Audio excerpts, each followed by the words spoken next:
Good evening, folks, and thank you for coming out tonight.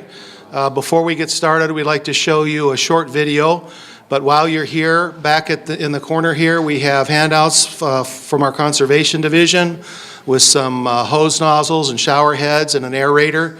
Please help yourselves. And there's fresh water and cookies in the back. We want you to help yourselves. So we'll show you this short video, and then we'll get started with the program.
So we wanted to show you a little bit of our new and old infrastructure. I'm sure if you've been driving around town, you've noticed we've had a lot of leaks. This is our leak season. In the summer, we seem to get more than ever, but I was just told by our water division manager that we got caught up today. That's about the first time in a month that we've able to finally get to that point. We actually used our on-call emergency contractors to help us get there, but we've had quite a few.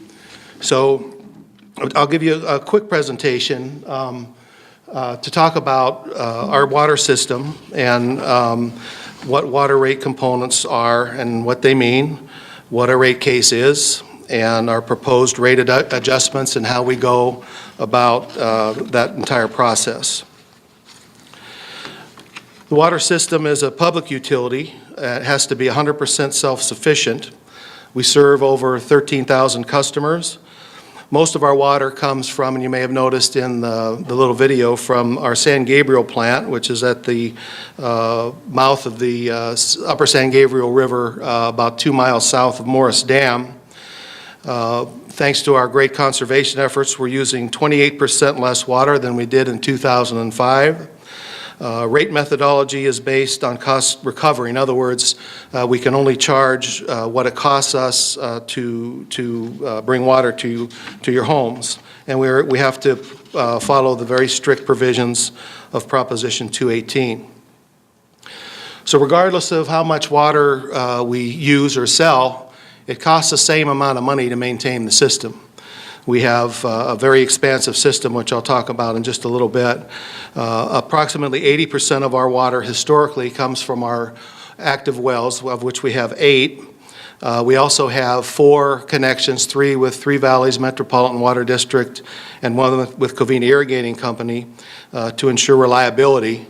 The difference in cost is the water we pump out of the ground costs approximately a little under $200 for the electricity to get that out of the ground.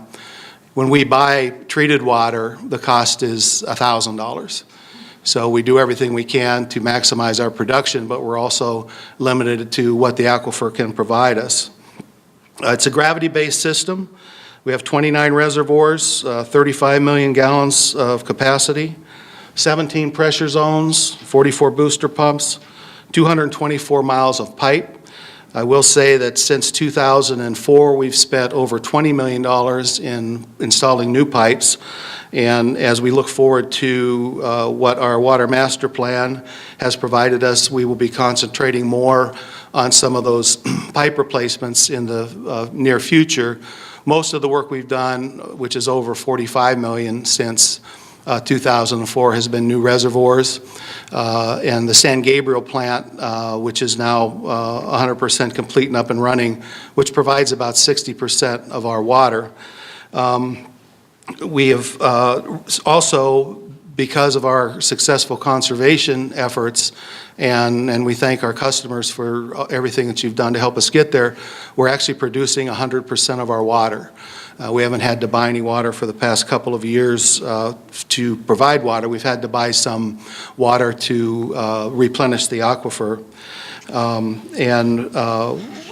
Again, now that we are producing all of our water, that's a completely new view for us, because in the past we've always bought about 20% of our water.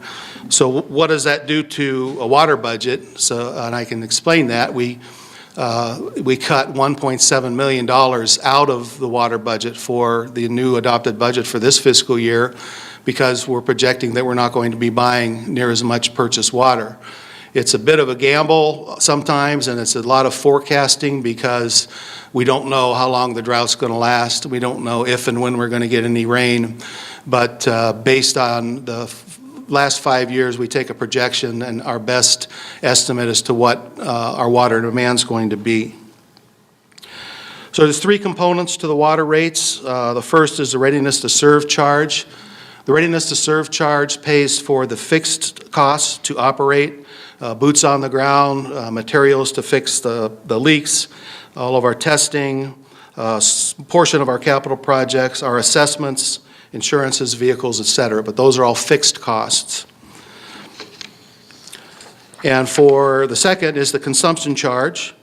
And what we're showing you tonight is based on approximately 84% of our customers, a little over 11,000 of the meters, which are currently 3/4 and 5/8 inch meters. They will all be 3/4 inch meters once we complete our meter changeout program. And we take a historical average to establish, in this case, 38 units for what that baseline tier represents. So the uniform base charge is the cost to pump the water out of the ground using our wells. And then the purchase water, or the discretionary tier, is when we exceed that Tier 1 usage, and those are associated with the need to purchase the more expensive treated water. Everything's established on a 5-year basis, and we still have to look forward. You know, if we stay in a drought for a long extended period, it's going to be very concerning to us. But I can tell you that we have partnered with the City of Azusa and Upper San Gabriel Water District to bring deliveries to the Canyon Basin, which is where the majority of our water is pumped, by making a temporary fix on a valve that wasn't due to be replaced until October. The result of that is currently the spreading grounds where we have our wells at our San Gabriel plant are as high as I've seen them since I've been here at this time of the year. So we're very confident that we have a reliable source of groundwater to be able to pump this year, which helps keep our costs down. And we're excited that that water is still being delivered. I believe it's being shut off next Monday, but I was out there today. That's the highest I've ever seen it this time of year.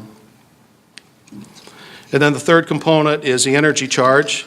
And it depends on where you live as to what you pay for the energy. Obviously, the higher elevation that we have to pump water to, it costs more for us to get the water up there. And that's a straight pass-through from the electrical utility companies. In other words, we can only charge what they charge us.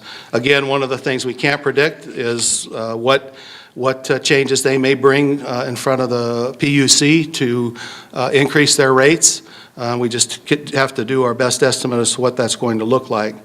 So looking at a typical billing for a single-family residence, if a person was to use 20 units in a 2-month period, their bill would be $115.64. 38 units, $152, and 58, $221.94. And what we've done with the rate structure is to try to reward those that are conserving. So when I'll get to it at the very end, I'll kind of explain how that methodology has worked out.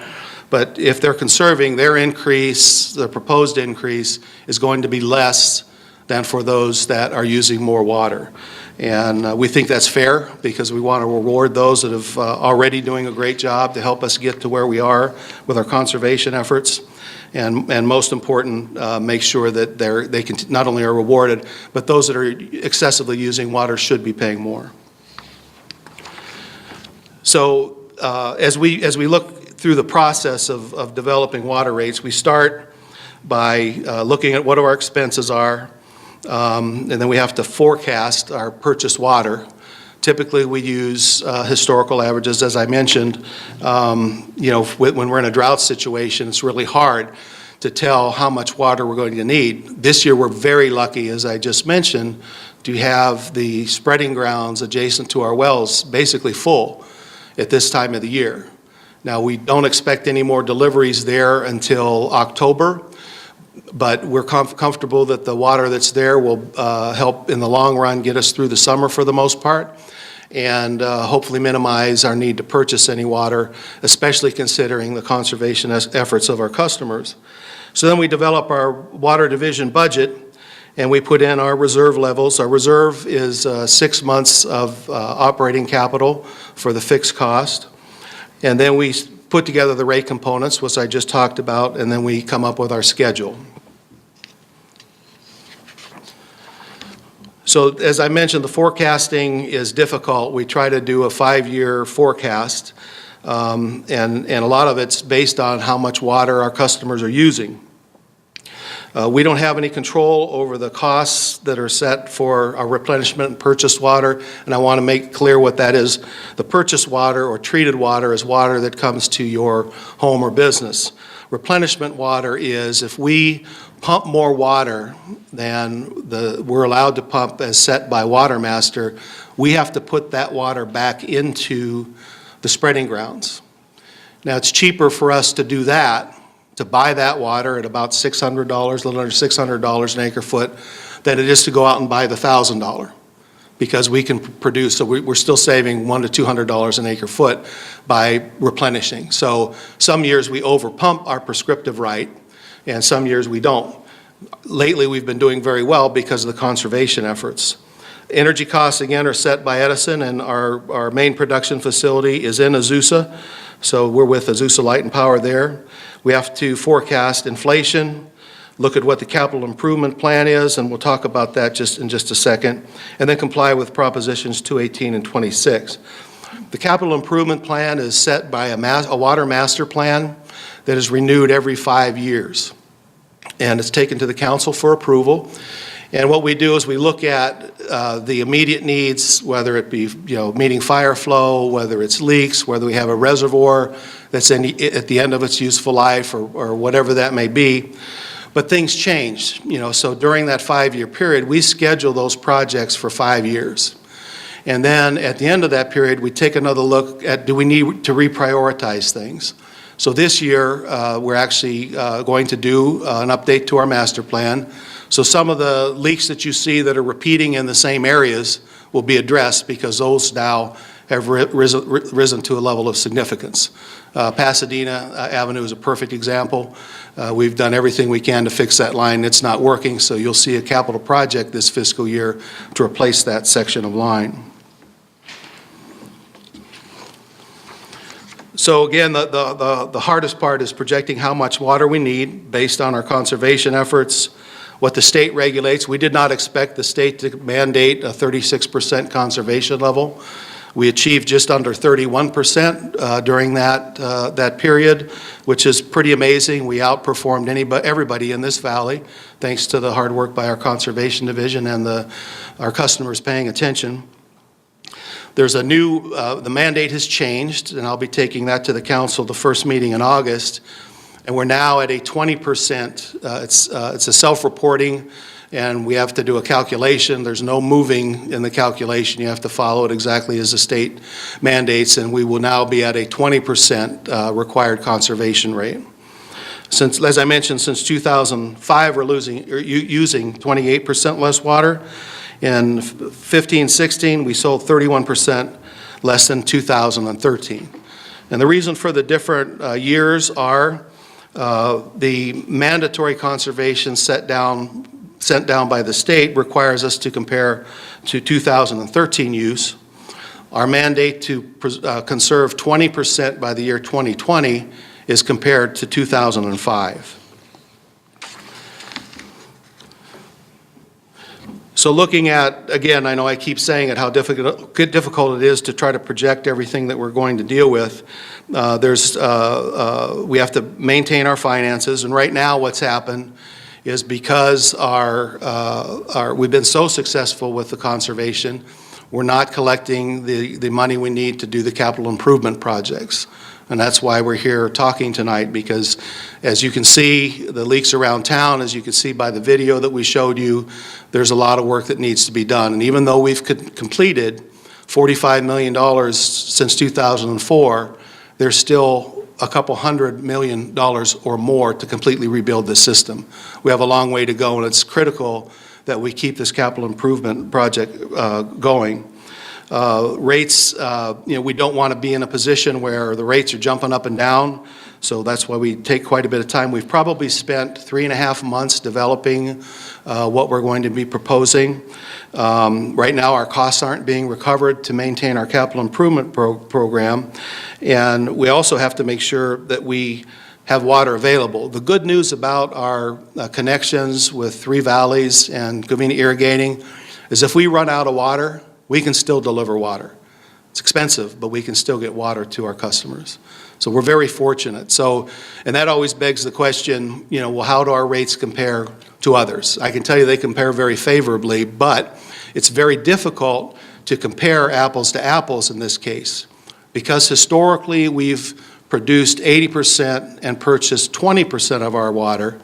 If we compare ourselves to, say, Azusa, who pumps 100% of their water, or Arcadia, who typically does the same, they're paying less for water than we are when we're trying to buy water. But we've done a couple of scenarios trying to find agencies as close to us in terms of the 80-20, and we're in the middle of the pack. So the proposed rate adjustment that we'll be taking to the Water Commission and then to the council looks like this. So 2016 is shown at the top, and then you can see what the representative percentages are, whether if using 20 units, and as I mentioned earlier, 38 is the baseline cutoff for the 3/4 inch meter, and then 58 means that they're paying for us to buy purchased water. So the difference is, so for the customer that's using 20 units over a 5-year period, the increase would be 23%. For the people using 38 units, it would be 29%.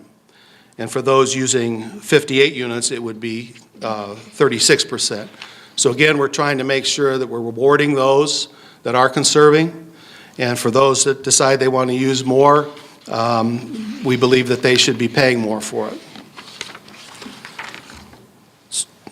So just as a comparison, if you look at the list here, there's only one thing on there that we can't live without, and that's water. I think, in hindsight, I think I should have gone in the coffee business, but as you can see, the water is extremely reasonable. And this price is actually after what we've proposed for the water cost. So our next step is to go to our Water Commission, who will make a recommendation to the council. Next Thursday, we certainly invite all of you to come. I'll be doing a presentation similar to this to our Water Commission to catch them up on what the staff recommendation is. And then we'll set a public hearing with the Water Commission in August and go through that process. And if the Water Commission decides they want to make the recommendation to the council, we'll get to the council tentatively in September. We go through a public hearing process. We would tentatively, with council approval, adopt a rate schedule subject to Proposition 218, which is a protest vote. So if we have 13,500 customers, if we received 50% plus one protest votes, we would not be able to increase the rates. So with you on your seat there are index cards and some pens. I'm happy to answer any and all questions. If you just raise your hand, the staff will come around and grab your questions, and I'm happy to answer the questions. I'll be answering any and all questions on water rates. If you have questions on something other than water rates, I'm happy to answer them, but instead of taking up everyone's time, I'll stay after and be happy to address those with you all.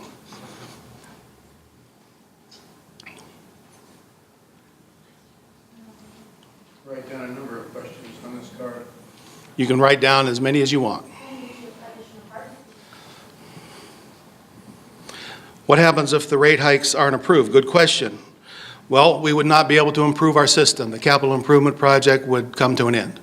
So as I mentioned earlier, and as you saw in the video, we have quite a few leaks cropping up. We did finally catch up today for the first time in over a month, but we would no longer be able to improve the system to ensure a reliable source of water for current and future generations. Good question. How does the money we get from new housing offset the rate hikes?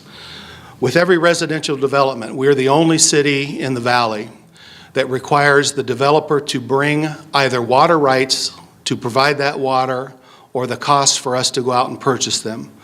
So we often get the question, well, let them build in Covina or Azusa, that's fine, and this isn't a statement about development. If I can guarantee that we can get that water, I'd rather have that opportunity than have them build somewhere else where they're not charging that fee. So we all drink out of the same basin. It's the main San Gabriel Basin. It's huge. Approximately 8 million acre feet is the capacity. It's at a historic low.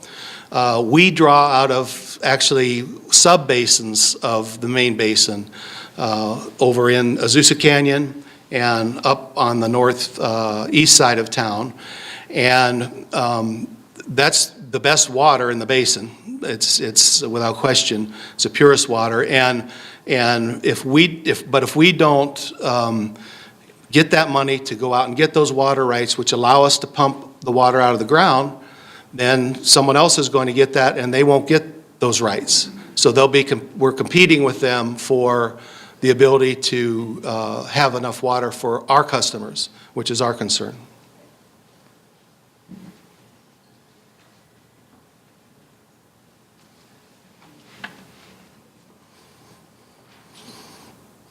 What exactly does capital improvement projects programs entail? Good question.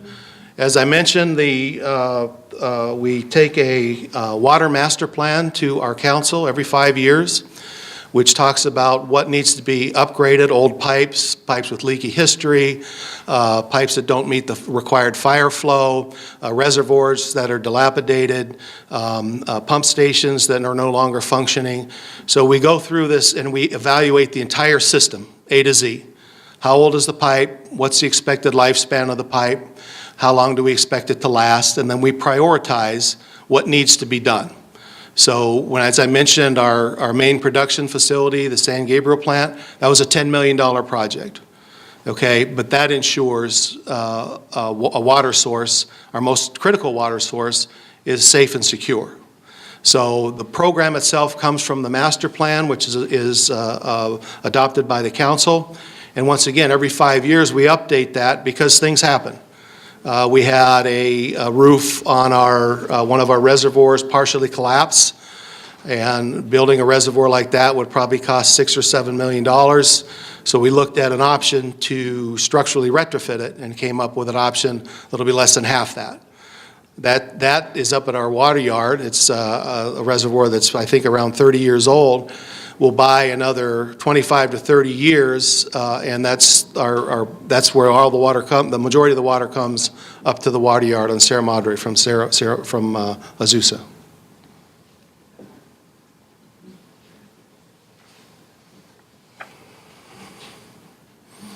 How many customers use only 20 units of water? I don't have that exact answer, but there are some, especially since our conservation rate. And what I will be happy to do is do my best. We actually tried to look for that. It's not an easy thing to find.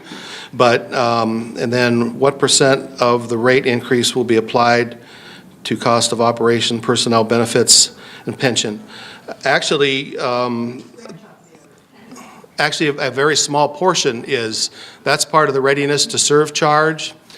When the Water Rate Study Committee established the recommendation to the council to establish the readiness to serve charge to pay for these operations, we've already reached that goal. We're not raising that. We've reached that goal. And so the funding that we're talking about is actually going towards the capital improvement program. Oh, we're over, okay. What is the population growth in the past 5 years, the next 5 years? I don't know the exact answer to that. We've been pretty static. I know since I started working here 18 years ago, it's maybe changed by 5,000 or 6,000. So I wouldn't imagine it's going to change much. We don't have very many places to build, so I don't think that's going to change much. I thought we approved a bond issue to fix our antiquated water system. We did. And that's what kick-started the capital improvement program. We now have to pay that bond back, and that costs a little over $2 million a year. So that first chunk of money that we spent got the program moving till we could get the rates. So we'd ramp the rates instead of doing it all at once. So it would be gradual to where we could pay for the readiness to serve, to pay for operations, and then the capital improvement dollars would be at $5 million a year. And part of this proposal does not bring us back to $5 million. We start out at about 3.8 for the capital program because we don't want to hit too hard. We believe we can move forward getting done what we need to do, raising the 3.8 in the first year. By the end of the 5-year period, we will be just over that $5 million number.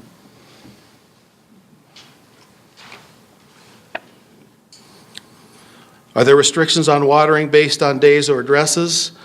No, there aren't. There are restrictions during a time of the day, and first meeting in August, I'll be going to council with a recommendation to relax some of those requirements a little bit. We still have to conserve, and I think we still have to remember we don't have control over how long these droughts are going to last. We have to continue to conserve and keep on with those efforts.